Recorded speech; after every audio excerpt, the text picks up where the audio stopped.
Seri 4 Pedang Kayu Harum. Pendekar Lembah Naga. Cerita, Ho Ping Hu. Audiobook, novel silat. Bab 66. Muncullah Hai Liongong Pangtek dan dua orang Mongol yang masih berada di situ. Tiga orang itu memandang kepada tubuh Sun Eng yang rebah menelungkup dalam keadaan pingsan dan kedua telapak kakinya yang tadinya putih kemerahan itu kini hitam melepuh, lalu mereka kembali memandang kepada sang pangeran. Celaka! Cheng Han Ho mengeluh. Perempuan rendah itu tidak mau mengaku, akan tetapi dia membayangkan bahwa surat itu hendak disampaikan kepada kaisar. Ah! Tiga orang ini pun menjadi pucat wajahnya dan saling pandang dengan bingung. Saat ini tentu belum sampai ke tangan kaisar, tidak mungkin malam hari ada yang dapat menyampaikan surat itu kepada kaisar. Akan tetapi kalau sampai besok, kita harus tahu di mana disembunyikan surat itu, atau kepada siapa surat itu diserahkan. Dia keras kepala, tidak mau mengaku. Han Ho menuding ke arah kedua kaki wanita itu. Maka, kalian kupanggil untuk merundingkan urusan ini. Bagaimana baiknya? Satu-satunya jalan, dia harus dipaksa untuk mengaku agar kita dapat bergerak malam ini juga dan mencegah surat itu terjatuh ke tangan kaisar, kata orang Mongol yang lebih muda, yang berusia 40 tahun dan bermata tajam namun mengandung kelicikan dan juga wajahnya menyeramkan karena penuh dengan brewok yang hitam dan lebat sekali, kasar seperti kawat-kawat baja. Ada sesuatu pada sinar matanya yang membuat Hai Liongong sendiri bergidik. Orang ini kejam bukan main, pikir orang pertama dari Lam Hai Semlo itu, sungguh pun dia sendiri bukanlah orang yang baik atau tidak kejam. Saya sendiri sungguh mati tidak pernah dapat mengerti mengapa ayah kandung dan kakak tiri saya begitu tega untuk mencelakakan Lan Moi dan Lin Moi, menyerahkan mereka kepada pangeran keparat itu. Akhirnya Beng Xin berkata sambil mengepal tinjunya. Kalau saya berkepandaian, tentu akan saya tolong Lan Moi dan Lin Moi. Akan tetapi apa daya saya terhadap seorang seperti pangeran itu? Tenangkan hatimu, Beng Xin, kata calon ayah mertuanya. Kedua orang adikmu itu telah selamat. Bagaimana? Gahu, ayah mertua, bisa tahu? Biarpun agak malu-malu, dia tidak ragu-ragu lagi menyebut ayah mertua sehingga menggirangkan hati Ciok Piausu. Mereka telah diselamatkan oleh kakak tiri mereka yang bernama Liong begitu, demikian menurut pendengaranku, dan mereka kini bahkan telah kembali ke rumah Ciang Piausu ketua Hek Eng Piau Kiok yang menganggap mereka seperti anak sendiri, bahkan mereka datang bersama ayah mereka. Muka yang gemuk itu memandang dengan melongo, terheran-heran akan tetapi juga girang sekali mendengar bahwa Lan Lan dan Lin Lin selamat. Tentu Sin Liong yang menyelamatkan mereka. Sin Liong hebat sekali. Dan mereka berada di kota ini? Bersama ayah. Pertanyaan terakhir ini bernada tak senang. Benar, dan mereka kini telah membeli rumah sendiri. Engkau harus cepat mengunjungi ayahmu dan adik-adikmu itu, Beng Xin. Kami girang bahwa engkau dapat berkumpul dengan keluargamu yang kini telah pindah ke sini. Sungguh kebetulan sekali dan mudah untuk mengesahkan perjodohan antara engkau dan Siulan. Akan tetapi wajah yang gemuk dan bulat itu menjadi muram dan dia menggeleng kepala. Saya tidak akan mengunjungi ayah. Suami istri itu saling pandang, kemudian Ciok Piausu berkata, nada suaranya bersungguh-sungguh. Beng Xin, kami mengharap engkau tidak mengecewakan hati kami dengan melesetnya pandangan kami tentang dirimu. Kami memandangmu sebagai seorang pemuda gagah perkasa yang baik budi dan bijaksana. Akan tetapi, semua itu akan tidak ada gunanya kalau engkau sekarang hendak bersikap murtad dan kejam terhadap ayah kandung sendiri.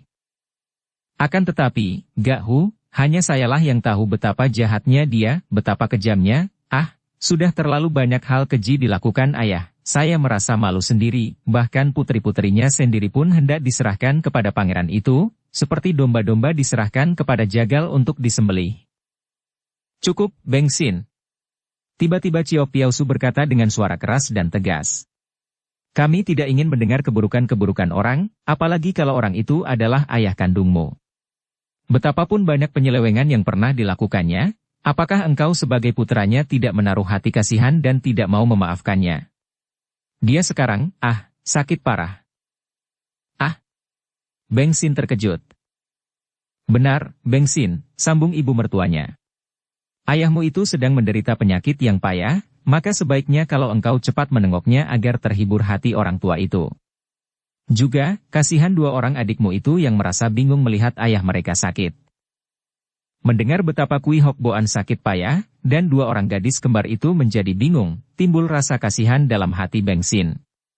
Betapapun juga, ayah kandungnya atau bukan, Kui Hok Boan adalah orang yang telah melimpahkan banyak budi kebaikan kepadanya. Dan dia amat menyayang dua orang darah kembar itu, bahkan pernah dia jatuh hati kepada Lin Lin sebagai seorang pria yang mencinta wanita, sungguh pun kini cintanya itu berubah menjadi cinta seorang kakak terhadap seorang adiknya. Baik, saya akan pergi mengunjungi mereka.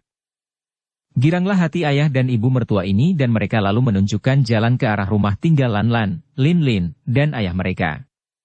Dengan jantung berdebar Beng Sin menuju ke rumah yang cukup besar itu.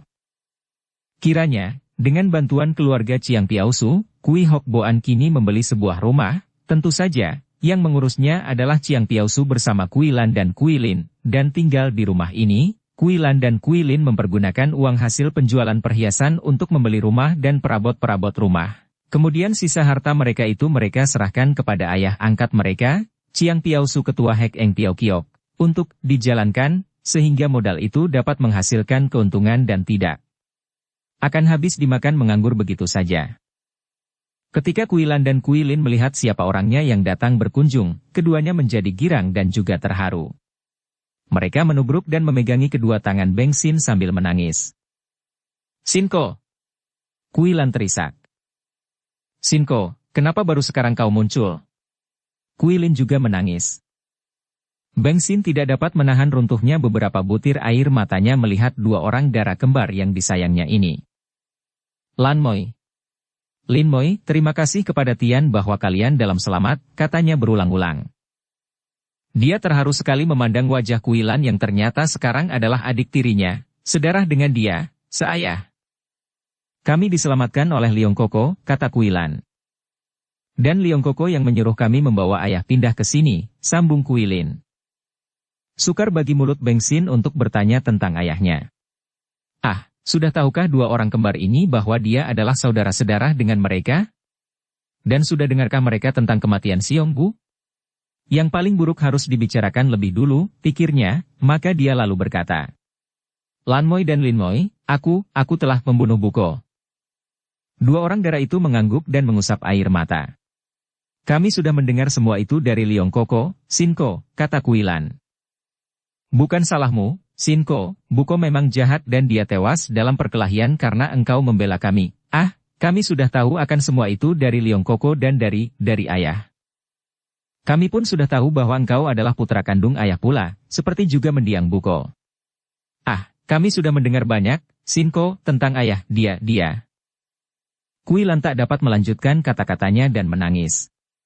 Dari kata-kata ayah mereka yang sering mengigau dan bicara sendiri itu, akhirnya keluarlah semua rahasia Kui Hok Boan dan tahulah dua orang darah kembar itu betapa ayahnya dahulu adalah seorang yang amat kejam dan jahat, yang telah menganiaya dan merusak banyak sekali wanita. Ayah mereka adalah seorang laki-laki mata keranjang yang suka merayu dan menyia-nyiakan wanita yang telah menjadi korbannya. Bahkan mereka tahu pula bahwa pembunuh ayah Baby Chu, teman Sin Leong itu, juga adalah ayah mereka sendiri. Beng Sin mengangguk-angguk. Agak ringan hatinya setelah mendengar bahwa dua orang adiknya ini pun sudah tahu segala hal tentang ayah mereka. "Bagaimana, ayah?" tanyanya dengan kaku karena dia masih belum dapat menerima kenyataan bahwa Kui Hok Boan adalah ayah kandungnya sendiri. "Aku mendengar dari keluarga Ciok bahwa dia sakit payah." Kui Lan hanya mengangguk, akan tetapi Kui Lin menerangkan. "Tubuhnya tidak apa-apa, Sinko. Jasmaninya tidak sakit akan tetapi." "Tetapi bagaimana?"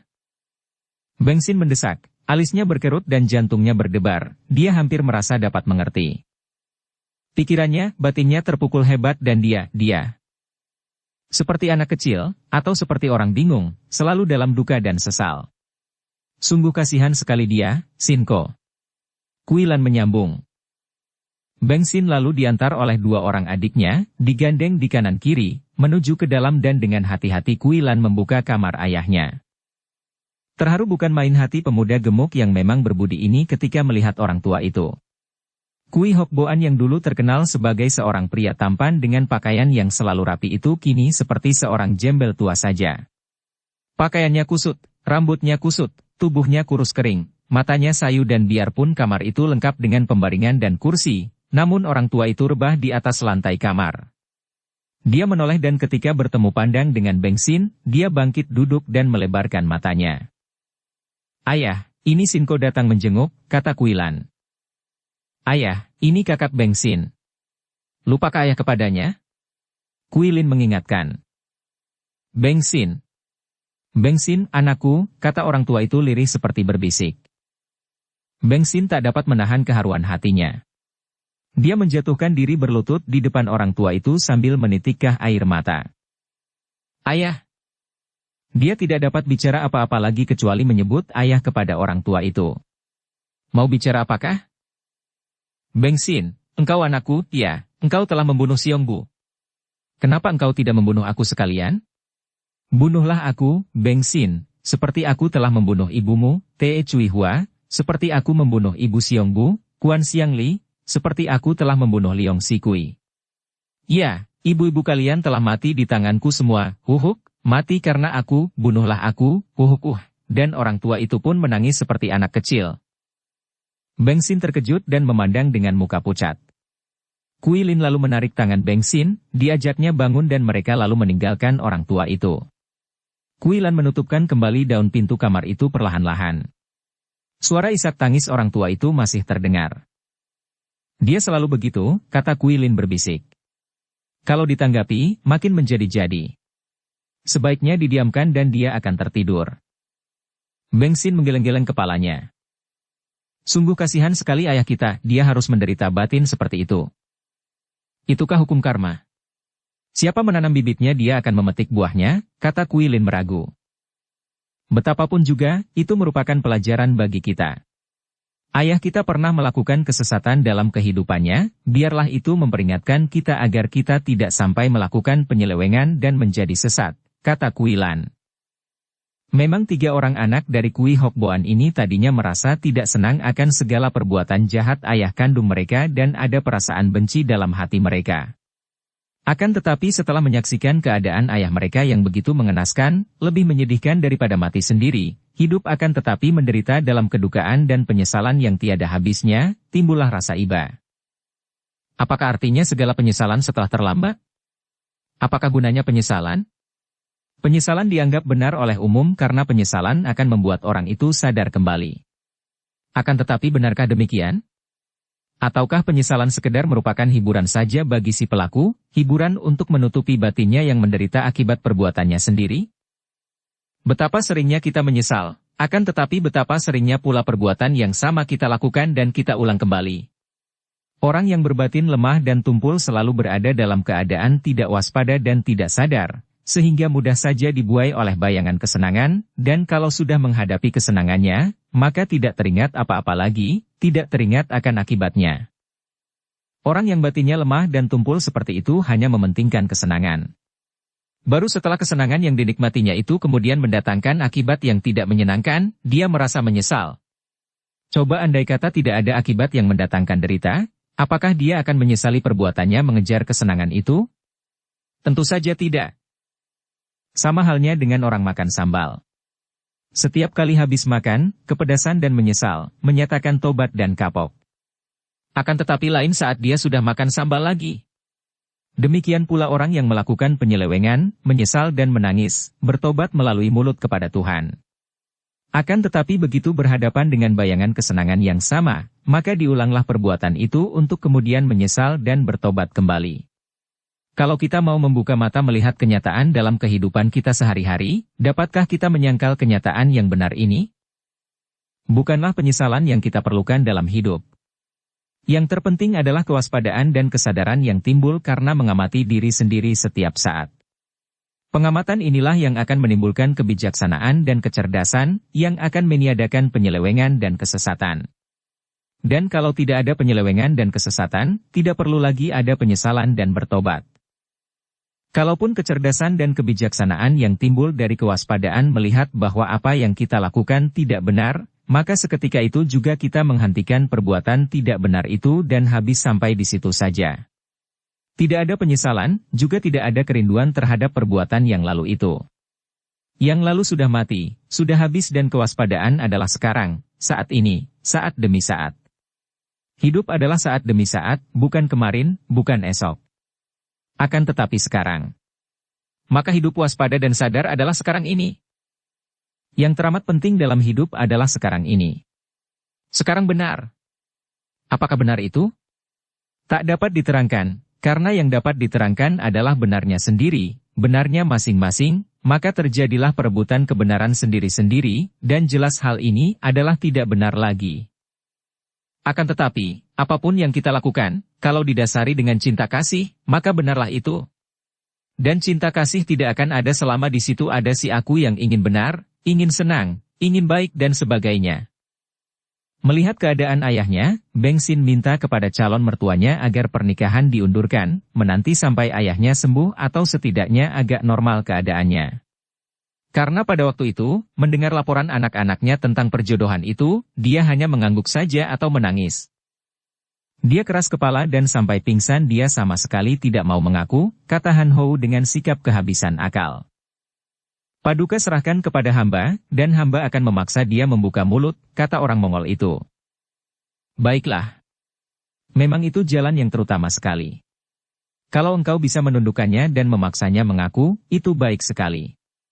Kalau tidak, siksa dia sampai mampus, kata sang pangeran penuh geram. Lebih baik jangan sampai dia mati dulu, mungkin dia masih berguna untuk kita, pangeran. Dalam keadaan seperti ini, sebaiknya kalau Paduka menahan kemarahan dan bersikap teliti. Hai Liongong memperhatikan. Pendapat itu benar, pangeran, sambung orang Mongol yang lebih tua. Wanita itu adalah satu-satunya orang yang dapat memungkinkan kita memperoleh kembali surat itu, maka tidak semestinya kalau cepat-cepat dibunuh. Boleh disiksa dan dipaksa mengaku, akan tetapi jangan sampai mati. Cheng Han Ho mengangguk-angguk. Memang aku terburu nafsu mengingat betapa dia telah mempermainkan aku, menipuku, bahkan mengkhianatiku dan membuat aku terancam bahaya begini hebat. Kau bawalah dia dan usahakan sekuatmu agar dia mengaku, katanya kepada orang Mongol brewok itu. Harap Paduka jangan khawatir, hamba tahu bagaimana harus memperlakukan wanita bandel. Orang Mongol itu tersenyum lebar, lalu menghampiri pembaringan dan memondong tubuh yang pingsan itu. Sinar matanya berkilat ketika dia mencium bau sedap dari leher Sun Eng dan melihat tonjolan dada yang padat di balik baju dan yang nampak membusung karena kedua lengan wanita itu ditelikung ke belakang punggung. Lalu dia melangkah dari dalam kamar itu sambil tersenyum dingin penuh kekejaman. Han Ho kini berunding dengan orang Mongol tua dan Hai Liong Ong Pangtek. Sebaliknya kalau tidak berhasil memaksa wanita itu mengaku, Paduka malam ini juga, atau selambat-lambatnya besok pagi-pagi benar. Sebelum surat itu terjatuh ke tangan Kaisar, Paduka meninggalkan kota raja dan mengungsi ke utara sambil melihat perkembangannya kelak. Terlalu berbahaya kalau Paduka berada di sini. Hamba akan mengawal Paduka. Hai Liong Ong Pangtek menggeleng kepala.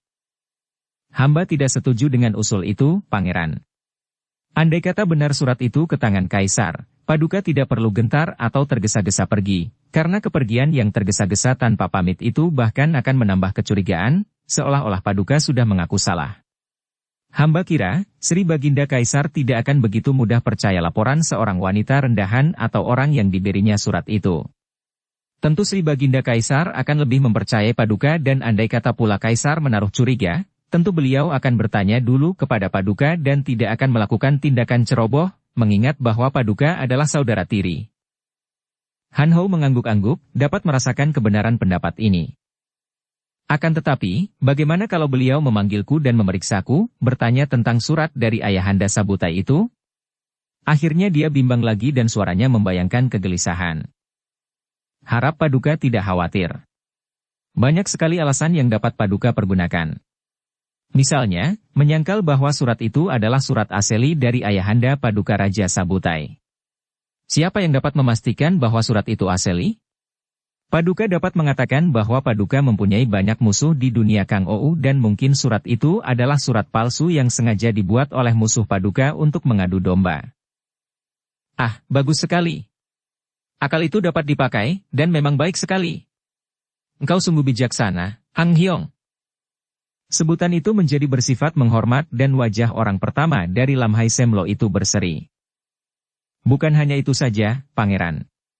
Andai kata Kaisar menaruh curiga, masih banyak waktu bagi Paduka untuk bertindak waspada dan karena banyak teman-teman Kang Ou yang membantu Paduka, maka apa sukarnya bagi Paduka untuk menyembunyikan diri di sekitar sini tanpa harus melarikan diri ke utara? Dengan demikian baik atau buruknya akibat dari perbuatan selir Paduka yang berkhianat itu, tetap saja gerakan Paduka akan dapat dilanjutkan dengan baik. Bagus. Wah. Engkau akan kuangkat menjadi penasihat negara kalau gerakanku berhasil, teriak sang pangeran dengan girang. Mereka lalu berunding terus dengan asyik sambil makan minum karena kini sang pangeran tidak segelisah tadi setelah menerima petunjuk-petunjuk dan nasihat-nasihat dari Hai Liong Ong si Raja Naga Laut itu. Sementara itu, di dalam kamar lain, juga di dalam istana pangeran itu akan tetapi jauh di belakang, terjadi peristiwa lain yang mengerikan. Dengan berbagai cara, dengan bujukan dan pura-pura mengajak Sun Eng bersekutu, sampai kepada ancaman-ancaman yang paling menakutkan, orang Mongol yang bernama Gaolanu itu berusaha untuk membuat agar Sun Eng mau mengaku di mana surat itu disembunyikan atau kepada siapa diserahkannya. Namun semua bujukan itu tidak dijawab oleh Sun Eng yang sudah sadar. Nona, engkau adalah seorang wanita yang masih muda dan cantik, demikian Gaolanu mencoba kembali dengan lemah lembut, dengan suaranya yang agak kaku berlogat asing. Dan percayalah, aku, Gaolanu bukan orang yang tidak dapat mengagumi wanita muda dan cantik. Aku kasihan kepadamu, Nona. Aku diperintahkan oleh pangeran untuk menyiksa, bahkan membunuhmu kalau engkau tidak mau mengaku. Kenapa engkau berkeras kepala, Nona?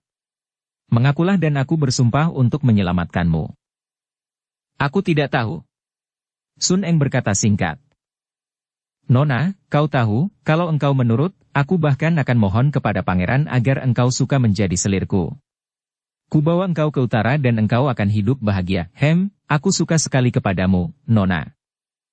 Tutup mulutmu dan kalau mau bunuh, lakukanlah. Sun Eng menantang marah. Habislah kesabaran Gaolanu dan dia menyeringai, wajahnya yang penuh brewok itu nampak menyeramkan sekali. Perempuan tak tahu diri. Tahukah engkau, siksaan apa yang paling hebat bagi seorang wanita? Engkau pernah diperkosa? Ya. Pernah? Nah, aku akan memperkosamu, mempermainkanmu sesuka hatiku kalau engkau tidak mau mengaku. Sun Eng memejamkan mata. Dia tahu apa artinya itu. Dan dia memang sudah memperhitungkan kemungkinan itu. Tidak, dia akan menahan segala siksaan, juga perkosaan. Bukankah dia sudah membiarkan dirinya diperkosa berkali-kali oleh pangeran itu? Dia sudah kepalang berkorban, maka biarlah dia akan diapakan juga, akhirnya toh akan mati. Mati demi Lie Seng. Aku tak peduli, bentaknya. Wajah brewokan itu menyeringai. Hah, kau kira hanya diperkosa satu kali saja? Kau tidak tahu laki-laki apa Gaolanu ini. Aku akan memperkosamu sampai engkau tidak kuat bertahan lagi. Dan kalau aku kewalahan, akan kupanggilkan pengawal-pengawal yang paling kuat untuk menggantikan aku, bergilir sampai engkau mati, ya, tidak akan berhenti sampai engkau tidak kuat. Akan tetapi Sun Eng sudah nekat, sudah menganggap dirinya mati dan dia memejamkan matanya tanpa mau menjawab lagi. Bret! Sun Eng hanya memejamkan mata lebih keras lagi ketika merasa betapa bajunya dirobek-robek, kemudian celananya juga. Tubuhnya hanya menggeliat sedikit ketika dia merasa betapa tangan dan muka brewok itu menjelajahi tubuhnya dengan belayan yang amat kasar. Selanjutnya, dengan seluruh kekuatan yang ada, Sun Eng mematikan perasaannya dan dia rebah terlentang dengan mata terpejam dan lemas seperti telah menjadi mayat. Dia tidak merasa apa-apa lagi. Entah berapa lamanya orang Mongol kasar itu mempermainkan tubuhnya. Dia tidak tahu, dia tidak peduli lagi, yang dipermainkan seolah-olah bukan tubuhnya lagi, perasaannya sudah mati dan dia matikan pada saat itu. Dia bahkan seperti dalam keadaan terlupa apa yang sudah terjadi atas dirinya, sampai tiba-tiba pipinya ditampar keras, membuatnya sadar dan pipinya terasa panas. Plak! Tamparan ini disambung sumpah serapah dari mulut Gaolanu. Perempuan hina, perempuan rendah, mayat hidup. Lebih baik bercinta dengan mayat daripada dengan perempuan macammu. Dia melompat turun dari pembaringan, mengenakan pakaian lalu meninggalkan kamar itu sambil berkata. Lihat saja sampai di mana engkau dapat bertahan. Biarpun engkau seperti mayat, akan tetapi mayat yang cantik dan tentu banyak di antara mereka yang suka, hahaha. Gaolanu keluar dari dalam kamar akan tetapi tidak lama terdengar langkah orang. Sun Eng tidak mau menengok melainkan memejamkan mata dan mematikan rasa. Dia memang sudah tahu apa yang akan terjadi dan benar saja. Ada tangan-tangan dan muka seperti serigala kelaparan menggerayanginya dan melakukan hal-hal yang sama sekali tidak dirasakannya lagi. Bahkan dia tidak melihat siapa orangnya. Hal ini berulang-ulang terus. Tubuhnya sakit-sakit, lelah bukan main, lemas dan akhirnya dia tidak ingat apa-apa lagi. Ketika air yang disiramkan ke kepalanya membuat Sun Eng siuman, dia mendengar suara Gaolanu memaki-maki. Berdebah! Iblis betina! Benar-benar tidak mau mengaku. Biarkan dia begitu dan ikat pula kakinya, hanya lepaskan ikatan kakinya kalau masih ada pengawal yang mau, hahaha, perempuan seperti dia tidak akan mati kalau hanya ditiduri. Tapi jaga, jangan sampai dia terlepas, dan awas pula, jangan sampai dia mati. Pangeran menghendaki dia hidup. Gaolanu meninggalkan kamar itu dan kini Sun Eng menjadi permainan tangan-tangan jahil dan cabul. Akan tetapi kembali dia sudah terlelap ke dalam keadaan tidak sadar. Malam makin larut dan suasana menjadi sunyi sekali. Kesunyian yang mengerikan kalau orang melihat keadaan dalam kamar di mana Sun Eng seperti seekor domba yang direjang oleh banyak serigala buas. Bahkan lebih buas daripada serigala, karena binatang buas apapun juga di dunia ini membunuh mangsanya untuk dimakan, karena kebutuhan perut dan kebutuhan hidup, juga membunuh tanpa ada rasa benci. Sebaliknya, manusia dapat melakukan perbuatan yang lebih kejam daripada pembunuhan. Tengah malam telah lewat. Di dalam kamar tahanan itu Sun Eng masih terlentang di atas pembaringan dalam keadaan telanjang bulat. Agarnya kini sudah tidak ada lagi pengawal yang bergairah untuk memperkosanya. Mungkin juga belasan orang pengawal yang bertugas jaga itu sudah mendapatkan giliran semua. Kini mereka makan minum dan menggunakan perut dan dada Sun Eng sebagai tempat menaruh mangkok dan cawan arak.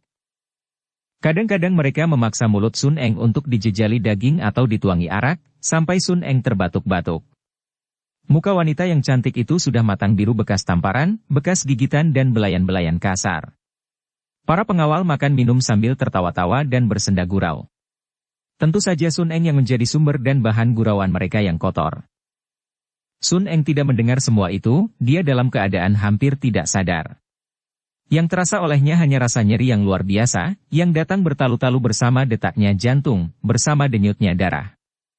Tiap denyut darah mendatangkan rasa nyeri yang menusuk-nusuk.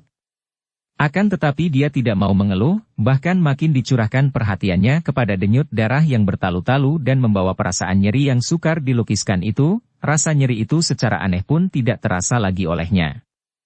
Yang ada hanya rasa nyaman. Dukung channel Novel Silat dengan subscribe, follow, like, komen dan share. Hampir dia tidak dapat percaya akan hal ini kalau tidak dirasakannya sendiri. Itulah perasaan tubuh yang mati? Nyaman dan tidak ada rasa apa-apa, seperti nikmatnya keheningan.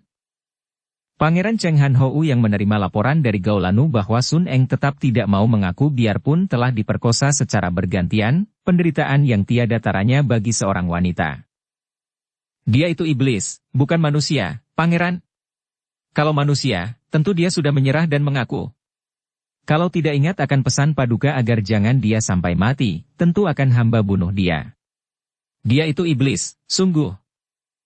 Han Hou merasa heran mengapa ada perasaan marah dan tidak sedap dalam hatinya mendengar betapa Sun Eng diperkosa bergantian dan dalam keadaan terhina dan setengah mati.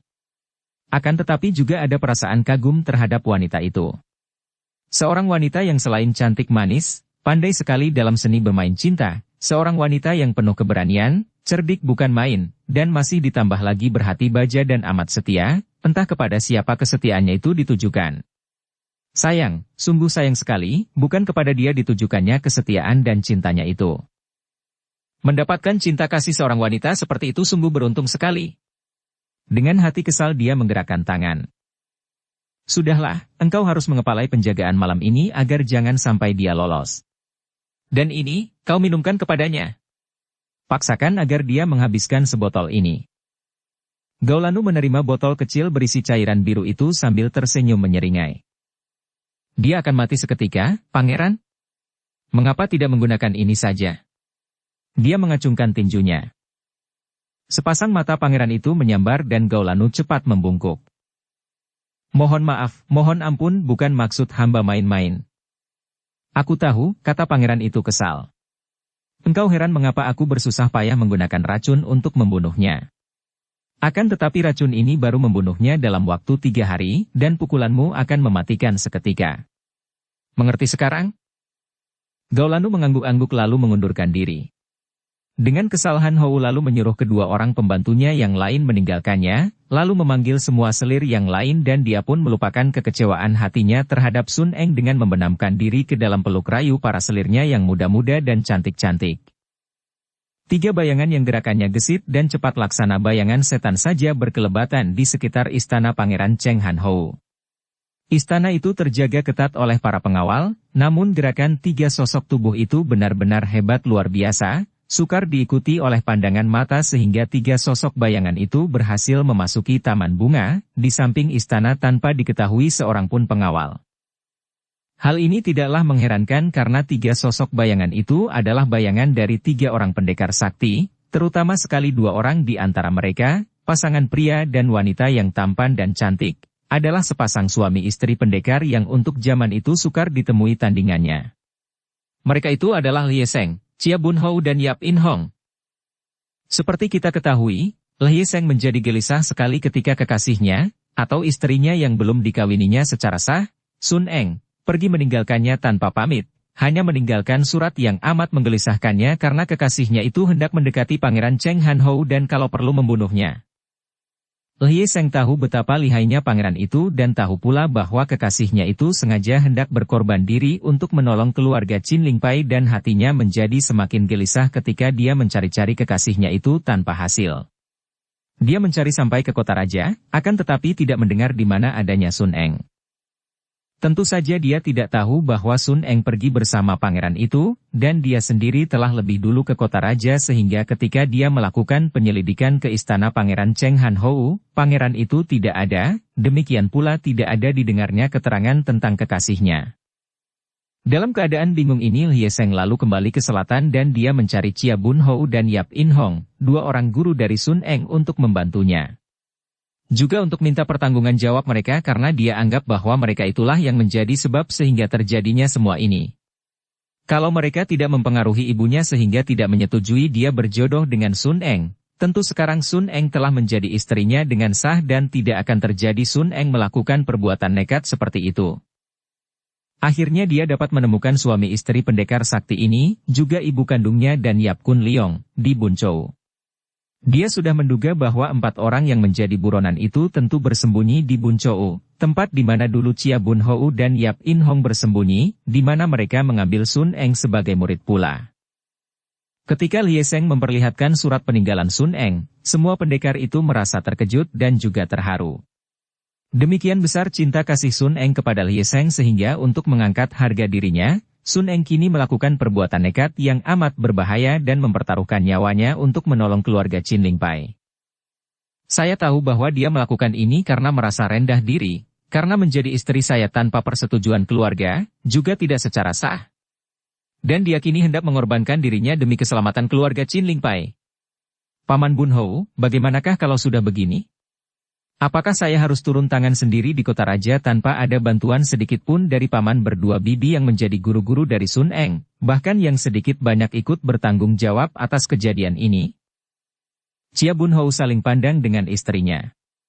Mereka memang menyadari bahwa mereka berdua telah mencegah keponakan ini menikah dengan Sun Eng. Akan tetapi hal itu mereka lakukan dengan penuh kesadaran bahwa Sun Eng memang tidak pantas menjadi istri keponakan mereka itu. Di dalam hati mereka kini tidak lagi membenci Sun Eng, bahkan merasa kasihan. Maka, mendengar penuturan Lie Seng, mereka merasa tidak enak sekali. Lie Seng, biarlah aku menemanimu untuk pergi mencari Sun Eng di kota raja, dan kalau memang benar dia di sana dan terancam bahaya, kita berdua akan menyelamatkannya, kata Bun Hou dengan tenang. Aku pun akan ikut pergi, kata In Hong, juga dengan tenang. Nyonya yang usianya sudah 35 tahun ini merasa tidak enak sekali. Watak pendekarnya bangkit maka dia pun merasa betapa dia ikut mendesak bekas muridnya itu terdorong rasa bencinya, dan kini, mendengar betapa bekas muridnya itu melakukan tindakan nekat demi menolong dia sekeluarga dengan taruhan nyawa, dia harus ikut pula bertindak dan tidak mungkin dia mendiamkannya saja. Karena itulah maka dia serta-merta, tanpa keraguan lagi, menyatakan keinginannya hendak ikut pergi. Mendengar penurutan putranya tentang gadis yang ditolaknya untuk menjadi mantunya itu, sejak tadi Chia Giokeng, Ibu Lieseng, termenung dan tidak dapat berkata apapun. Bermacam perasaan mengaduk hatinya. Dia memang merasa terharu mendengar gadis itu dengan nekat melakukan usaha untuk menyelamatkan mereka berempat, seolah-olah memasuki gua harimau, dan dia merasa berterima kasih sekali. Akan tetapi, di lain sudut hatinya, tetap terdapat perasaan tidak rela kalau putranya itu berjodoh dengan wanita yang pernah melakukan penyelewengan seperti yang didengarnya dari adiknya dan adik iparnya. Dia terlalu mencintai putranya untuk membiarkan putranya menikah dengan seorang wanita yang rendah budi dan hina. Seperti itulah macamnya, cinta, yang berada dalam batin kita. Kita menganggap bahwa perasaan semacam itu adalah cinta kasih yang murni. Cinta terhadap anak diwujudkan dengan keinginan melihat anak itu berbahagia sesuai dengan keinginan kita.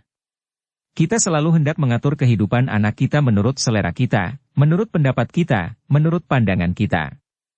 Kita merasa yakin bahwa anak kita akan berbahagia kalau dia itu menurut kehendak kita melakukan ini, tidak melakukan itu. Semenjak anak kita masih kecil, kita ingin mengaturnya, membentuknya seperti kita membentuk boneka dari lilin atau lempung. Tanpa kita sadari sendiri, kita telah menyiksa anak-anak kita sendiri dengan bentukan-bentukan itu. Kita ingin melihat anak kita yang masih kecil itu bersikap sopan santun, cerdik, pintar, tahu aturan, pendiam dan sebagainya lagi. Pendeknya kita ingin melihat anak kita menjadi anak tauladan, seperti yang kita cita-citakan dan gambarkan. Oleh karena itu, sejak dia masih kecil, kita tekan dan didik dia supaya cocok dengan bentuk gambaran kita. Kita lupa, tidak sadar bahwa semua ini sama sekali bukanlah tindakan cinta kasih, sama sekali bukan terdorong oleh cinta kita kepada anak kita itu, melainkan terdorong oleh cinta kepada diri sendiri. Kita ingin mempergunakan anak kita sendiri sebagai jembatan untuk menikmati kesenangan berupa kebanggaan. Kitalah yang akan berbangga melihat anak kita begini dan begitu sesuai dengan kehendak kita. Kita akan senang sekali. Sama sekali kita tidak peduli apakah anak itu pun senang bersikap yang kita gariskan itu. Sudah tentu saja dia tidak senang. Setiap orang anak ingin bebas, ingin bergembira ria, ingin berloncatan, berteriak-teriak, bermain-main sesuka hatinya, bersama kawan-kawan sebaya. Tidak ada seorang pun anak kecil yang normal akan merasa suka menjadi anak tauladan, seperti yang digariskan orang tua, duduk diam seperti patung di depan orang-orang tua yang sedang mengobrol, duduk dengan sopan, bicara lemah lembut, tertawa pun diatur. Bernyanyi kalau disuruh nyanyi seperti yang telah diajarkan oleh orang tua di rumah sehingga orang-orang tua lain akan merasa kagum. Tidak mungkin seorang anak suka bersikap seperti itu. Dia ingin bebas gembira. Namun apa daya, orang tua yang amat mencintanya, itu mengajarkan lain, menghendaki lain. Bukan hanya terhadap anak kita yang masih kecil kita ingin mengatur, ingin membentuk, ingin agar anak itu hidup sesuai dengan kehendak kita, menurutkan garis yang kita buat untuk anak itu. Bahkan setelah anak itu dewasa sekalipun, selama kita masih dapat menguasainya, kita akan selalu membuat anak kita sebagai jembatan untuk mendapatkan kebanggaan dan kesenangan. Semua ini mungkin tidak kita rasakan lagi, tidak kita insafi lagi karena kita tidak sadar akan kenyataan hidup ini. Kita akan menganggap bahwa semua itu kita lakukan demi cinta kita kepada anak kita itu. Inilah alasan yang paling kuat. Merupakan alasan tradisional yang dipakai oleh kita orang-orang tua yang selalu merasa benar dalam hal apapun juga. Bahkan kalau anak kita sudah dewasa, dalam menentukan jodoh pun kita selalu mau ikut campur, berdiri terdepan untuk melakukan pemilihan, untuk menerima atau menolak pilihan anak kita berdasarkan penilaian kita, pendapat kita, selera kita sendiri. Selera dan pandangan anak kita, sejak dia kecil, tidak kita perhatikan. Kita selalu menganggap bahwa selera dan keinginan anak kita itu salah belaka. Semua sikap hidup ini harus kita amati, harus kita pandang sejujurnya, harus kita sadari. Kita sudah tidak merasa keliru lagi karena kita sendiri pun diperlakukan demikian oleh orang tua kita semenjak kita masih kecil. Setiap orang tua akan senang sekali kalau anaknya menjadi seorang anak penurut, dan setiap orang tua akan membenci anak yang tidak penurut, maka kita pun melanjutkan saja tradisi ini, sikap yang sudah mendarah daging selama ribuan tahun ini. Maka, perlu kita mengenal diri sendiri, meneliti diri sendiri. Sesungguhnyakah kita mencinta anak kita? Ataukah yang kita namakan cinta itu sesungguhnya bukan lain adalah cinta terhadap diri sendiri, atau keinginan kita untuk memperoleh kesenangan, kepuasan, kebanggaan melalui anak-anak kita itu? Sehingga kalau anak kita menurut dan menyenangkan hati kita, kita bilang cinta dan memuji-mujinya. Sebaliknya kalau dia tidak menurut kita dan menyusahkan hati kita maka kita lalu membencinya, kita mengutuk dan memakinya sebagai anak tidak berbakti, anak durhaka, dan sebagainya lagi. Mungkinkah ada cinta kalau kita masih mementingkan diri sendiri, mencari kesenangan untuk diri sendiri? Nah, marilah para orang tua, kita mawas diri, kita membuka lebar mata kita, memandang yang palsu sebagai yang palsu tanpa memperdulikan apa kata tradisi dan apa kata pendapat umum. Karena urusan ini adalah urusan kita sendiri, kita dengan anak kita, tidak ada hubungannya sama sekali dengan pandangan si A, si B, atau si umum sekalipun. Dan kalau kita benar-benar mencinta anak kita akan berhenti memperlakukan dia sebagai jembatan untuk mencari kepuasan bagi diri kita. Dan cinta kasih yang demikian ini akan menciptakan tindakan-tindakannya sendiri, dan cinta kasih sudah merupakan pendidikan yang terutama. Semenjak dahulu, ketika Lie Seng datang bersama Sun Eng lalu timbul keributan, diam-diam Yap Kun Leong sudah merasa kasihan kepada Sun Eng dan diam-diam dia melihat kesalahan yang tidak disadari dari istrinya, dari Chia Bun Hou dan Yap In Hong, sikap mereka yang tidak semestinya terhadap Lie Seng dan Sun Eng. Oleh karena itu, melihat kesediaan suami istri pendekar itu untuk pergi ke kota raja dan menolong Sun Eng dari ancaman bahaya maut, dia segera berkata, "Memang tepat sekali kalau kalian berdua menemani Seng Ji, anak Seng, pergi ke kota raja menolong murid kalian itu, karena kota raja merupakan tempat berbahaya sekali dan untuk dapat menolong murid kalian dari tangan Pangeran Cheng Han Hou, kiranya hanya kalian berdua yang akan sanggup. Biarlah kami berdua menjaga dan melindungi anak kalian Kong Liang di sini." Demikianlah, Chia Bun Hou dan Yap In Hong lalu pergi bersama Lie Seng, melakukan perjalanan secepatnya ke kota raja. Akan tetapi ternyata mereka datang terlambat karena tepat pada malam hari mereka menyusup ke istana Pangeran Cheng Han Hou, Sun Eng telah mengalami penyiksaan yang luar biasa hebatnya. Baru lewat tengah malam 3 orang pendekar ini memperoleh kesempatan untuk memasuki istana itu. In Hong yang memiliki gerakan seperti seekor burung Raja Wali itu menerkam seorang peronda di dekat taman, menotoknya sehingga peronda itu sama sekali tidak mampu bergerak maupun bersuara. Katakan di mana adanya wanita bernama Sun Eng. Bersambung ke bab 67. Dukung kami dengan subscribe, follow, like, komen dan share. Terima kasih.